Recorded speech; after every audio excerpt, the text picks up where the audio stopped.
The air above Neo-Tokyo shimmered, not with heat haze, but with something far more unsettling. A sickly green glow pulsed from the industrial district, a color that tasted of ozone and something vaguely fruity. Then came the sound.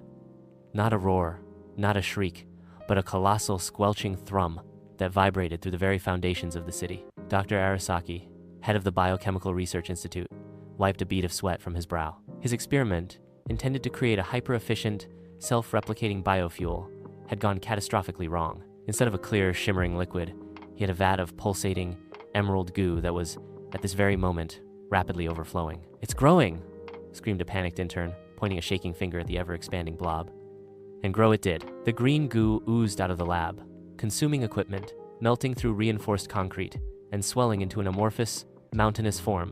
It wasn't solid, not truly. It jiggled and rippled, light reflecting off its viscous surface, as if it were made of a billion tiny, luminous jello cubes. This was Godzilla.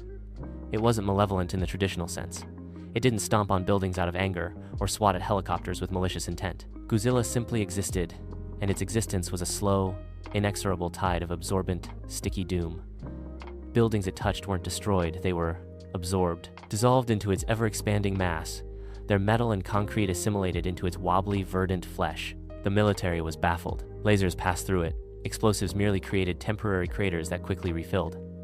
"It's like fighting a giant, sentient sponge," yelled General Sato, watching in horror as a tank unit was slowly, inexorably swallowed. The citizens of Neo-Tokyo, initially terrified, soon found themselves in a bizarre new reality. Roads were becoming impassable, swallowed by the creeping green. Public transportation ground to a halt. Yet, Godzilla caused no direct harm to people. If someone was caught in its path, they would simply be pushed aside. A bit sticky perhaps, but otherwise unharmed. Dr. Arasaki, huddled in a makeshift command center, racked his brain. It's a bioabsorbent mass. It thrives on inorganic matter, breaking it down into its own structure. Suddenly, a young lab assistant, a quirky girl named Hana, with a penchant for bizarre snacks, gasped. "Dr. Arasaki! What if we give it something it can't?" "Absorb?" Arasaki looked at her, exasperated. "Like what, Hana? Sunshine? Good intentions?" Hana's eyes gleamed.